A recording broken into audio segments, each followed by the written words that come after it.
anything you want, Thomas. I've been drinking more mezcal at the house, dude. Yeah.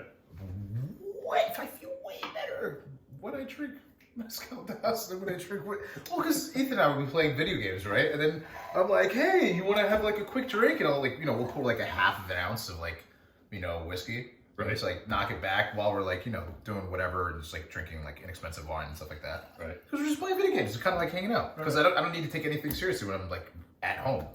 And instead, yeah, exactly. So instead we've been like doing like the mezcal thing. Forget your decanter? Yeah, I did. Okay. Instead we've been doing like mezcal, so like some of the like Nuestra Soledad stuff. Yep. And dude, it is so much more fun. I mean, obviously I've been drinking a lot of like whiskey for the last 7 years or so, but right. It's just it's like a nice change up. All right, that's cool. I like mezcal. Mezcal and tequila and everything agave is kind of hot right now. Right? Yeah, very. Yeah. All right, so for this is that segment, a play on words? What's that? Agave, hot, climate. If you want it to be. All right, cool.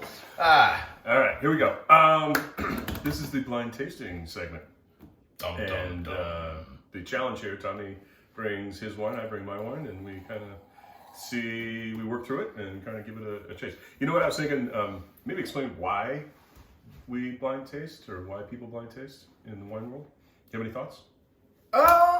So it's really funny, right? Because some people think, and I've talked to a lot of people about this, because I have changed my thoughts on blind tasting, because I always feel I'm like the weird defensive guy. So I'm like, oh, you're just trying to trick me, or like, oh, he's just trying to, yeah, like, I'm like, why am I getting blind tasted on this right now? Or Jacob loves blind tasting me on things, and I'm like, oh, this feels like a test.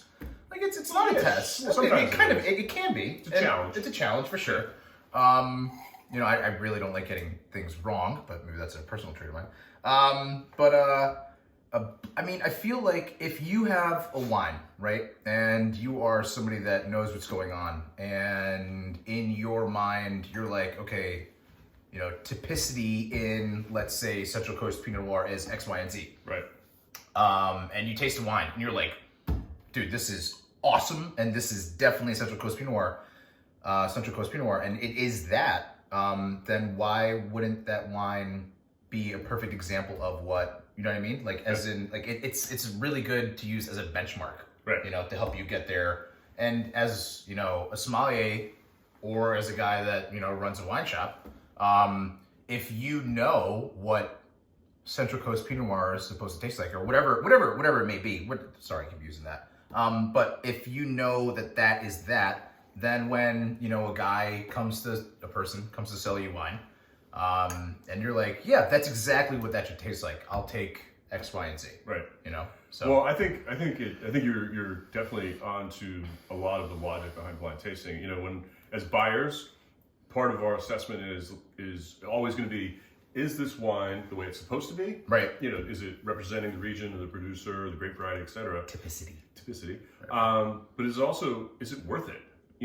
From a value point of view, is it a wine that has all the hallmarks of a great $10 bottle of wine, right, or is it a wine that has all the hallmarks of a great $100 bottle of wines? And there's obviously there's a different investment level when you're talking about $10 to $100, but there are wines that you say, yeah, this is worth $100 because right, the pleasure quotient is there. But how do you understand that? And that's, I think, when you take away the price, when you take away the label, the producer, everything else, all you're left with is what's in the glass.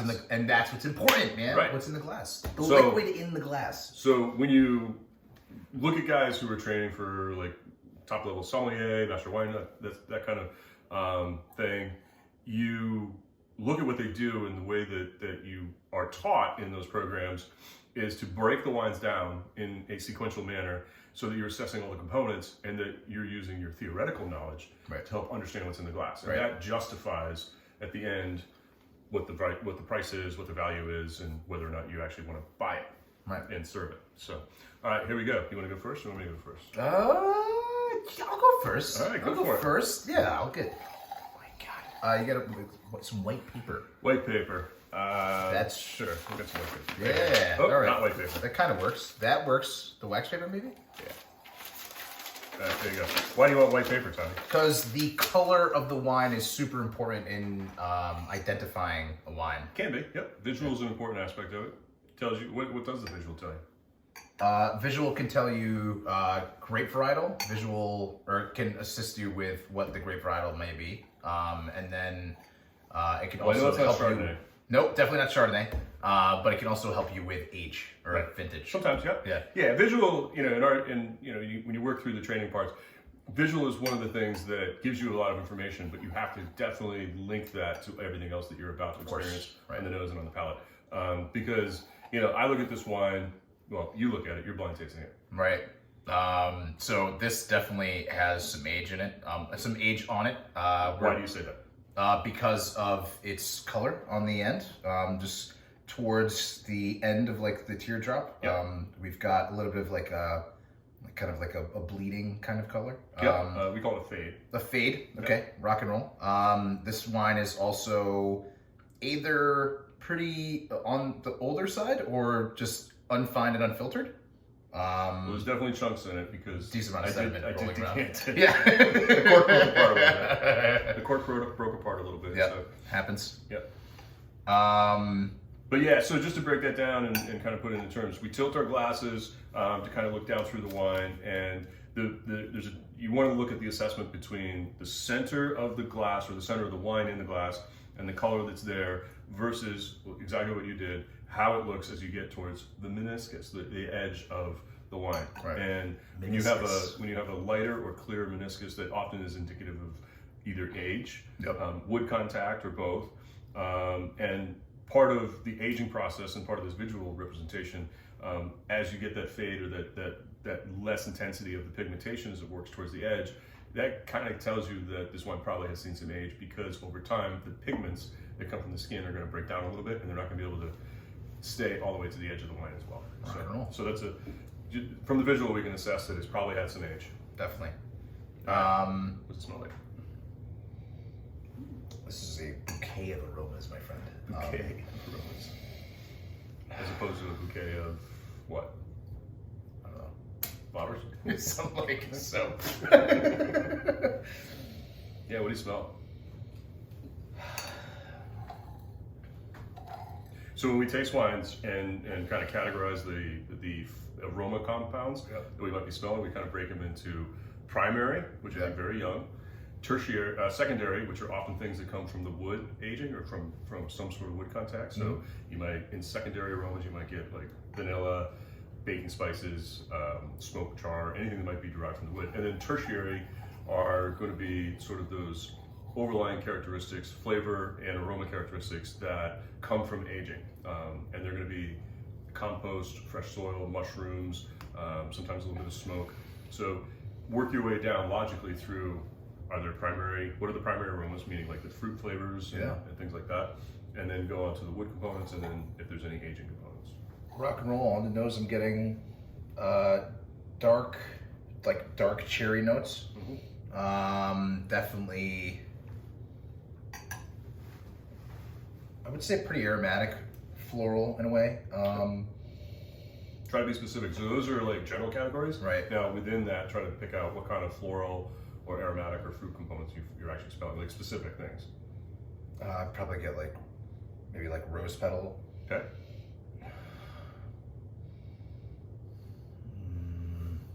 Any fruit?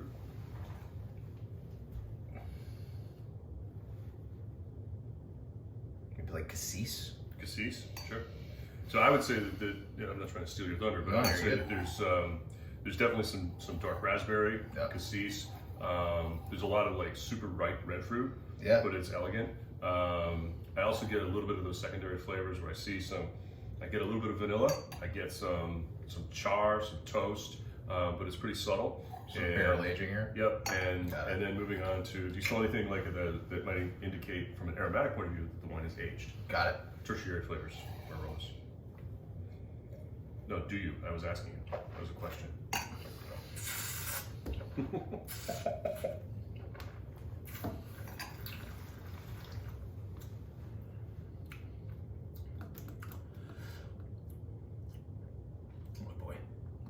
My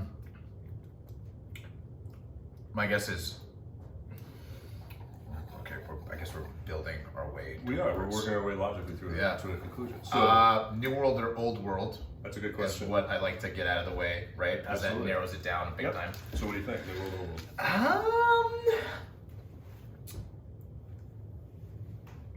World? You know what?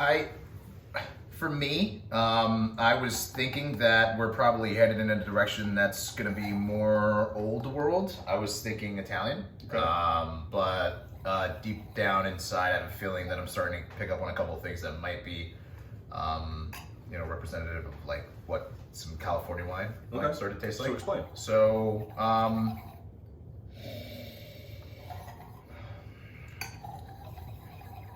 kind of getting really, we've got like, we obviously have a decent amount of fruit on the wine, right?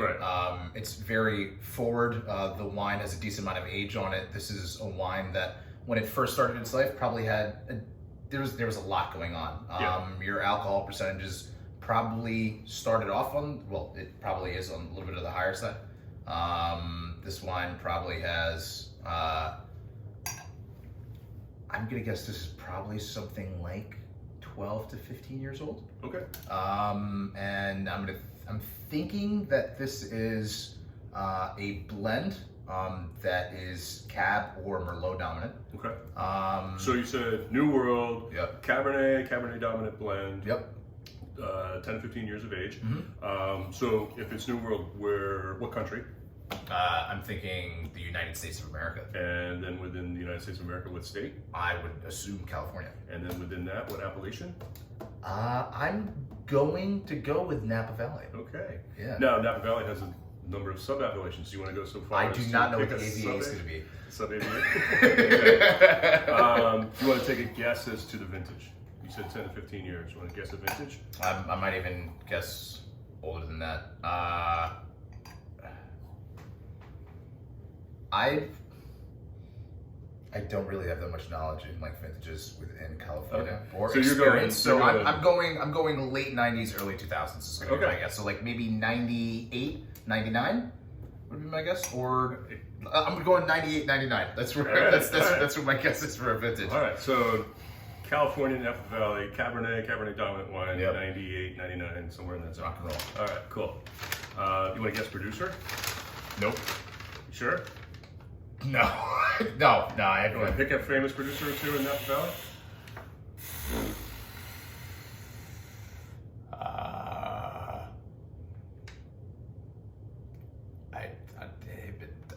Let's go with Faust. What's that? Faust. Sure. Come on. Pull the bottle out. You think I'm going to pull Faust out of my cellar? No. Come on. Classic producer. Heights? Close. Nickel and Nickel. Okay. All right. I don't know. Thomas, you could have been more correct. Actually? Actually. So this is Gurgachill's 1999 Napa Valley Cabernet. It is 95% Cabernet. Okay. 2.5%. 2.5% each Cabernet Franc and Malbec, I think, or Merlot probably. But you passed. Okay, You're there. Wow. You got it. All right, I'll take it. Yeah. All right, we're gonna end scene now because I'm not gonna get that close. No, you're definitely gonna get close. Oh my god. Dude, you couldn't have hit that more on the head. Really? I'll take it. No way, man. That was awesome. Actually, well, putting all that shit aside, this is actually really fucking good. Yeah. It's Gurgachill's 99 Cabernet. Mike Gurgach, owner, winemaker. This is a half bottle. It's been in my cellar for like 20 years. No way. That's awesome. And they really haven't changed the look of any of their packaging hasn't changed in. Well, it's classic. I mean, Mike Gurgach partnered with the Hills family from Hills Brothers Coffee back in the late 70s, and continues. Mike is still around, and if you want to read a little bit of the history of winemaking in California, and specifically in Napa Valley, go look at Mike's biography. Because Mike basically made his way to the United States from Croatia in, I believe, in the late 50s, early 60s. Actually worked across Canada. He's from Croatia. Wow. Yeah, and actually today he owns a winery in Croatia and still makes wine there. No kidding. Yeah. Do they get imported to the U.S.? I believe they do. I believe they do. I've never had them, but if somebody out there has them, let's taste them and find out. But he went to work for famous folks in California. Mr. Mondavi was one of them, and then struck out on his. What's that? I've heard of him. Yeah. Once or twice. And then struck out on his own since the late '70s. And Mike is, really one of those foundation winemakers, I think, for the modern era in Napa Valley. So I'm pretty pleased with that wine because it is held up for 20. That's dude. That's great. In a half bottle. Yeah. In a half bottle. So that says a lot. So I'm gonna share that with you after we're done with this. Formats that aren't 750s. So anything besides a 750 or like a liter, in my opinion, is like my favorite way to like. I mean, I tell this to customers all the time. Buy a couple of half bottles if you want to set something down, or buy a couple mags. I mean, if you can swing the money or whatever it may be, and then if you want to get really wild, 3 liters, 5 liters, 6 liters. Yeah. Well, that's all the stuff right now. Yeah. All right. Sorry. Now, take it away. I gotta do it. Yeah. All right. So looking at the color, ruby red, and going off of your logic of looking at the color transition from the center to the edge. There's only a little bit of a transition here, so but the color remains pretty consistent. I think in the center you get this ruby red, and when you move towards the edge, it turns almost like a little bit of like a hot pink color. But the pigment goes pretty much all the way to the rim, so there's not really a lot of a clear meniscus there. So I would say because there's a little bit, and there's a little bit of fade that this wine has seen some wood probably, but because that color is still very vibrant, it's relatively young. So I'm thinking within probably the last 5 years at the most. And based on the color and the fact that you can actually see through it, and one of the little tips that you can do, we tasted Cabernet, although that Cabernet is very, it's been aged, so it's not really indicative of this. But if you have a youthful Cabernet, it's probably going to be more opaque than this. You're not going to be able to see through it. And you can just simply tilt your glass upright and look down through the center, and if you can see the top of the stem, you can see through it. Or if you have some paper that has some writing on it and you can read through it. So that kind of tells me that because I can see through this wine, it's probably not, and it's a little bit more on the red side, it's probably not something that's going to have thick skins or full right kind of density in the pigmentation. So I'm starting to think maybe a certain classification of grape varieties, things like Pinot Noir, Sangiovese, Grenache, might be appropriate here. Haven't smelled anything yet, but kind of leaning in that direction. So something relatively youthful, last 5 years, and probably a grape variety that has a little bit thinner skin, maybe even from a cooler region.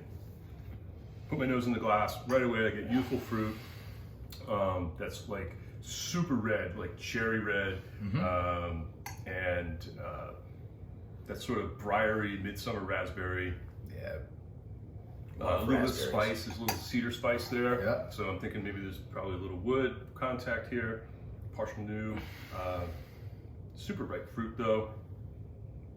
And I'm not going to the black camp too much. I'm getting more like an underlying earthiness, maybe a touch of mushroom, but just a little bit of earthiness and cinnamon spice mixed with all that red fruit. So I'm throwing most of those Bordeaux varietals off to the side for a second. I'm still sticking with my cooler-ish climate red grapes. Haven't gotten to the alcohol content. Now there are some thick tiers running here, so the alcohol's up, so maybe it's a region that produces a little bit more alcohol. A lot of spice, like cedar spice. So somebody's using, this is pretty good quality wine, I'm telling right off the bat, because there's a little bit of use of what appears to be French oak. The producer knows what they're doing. Been around the block. Been around the block? Been around the block. Yeah, I guess so.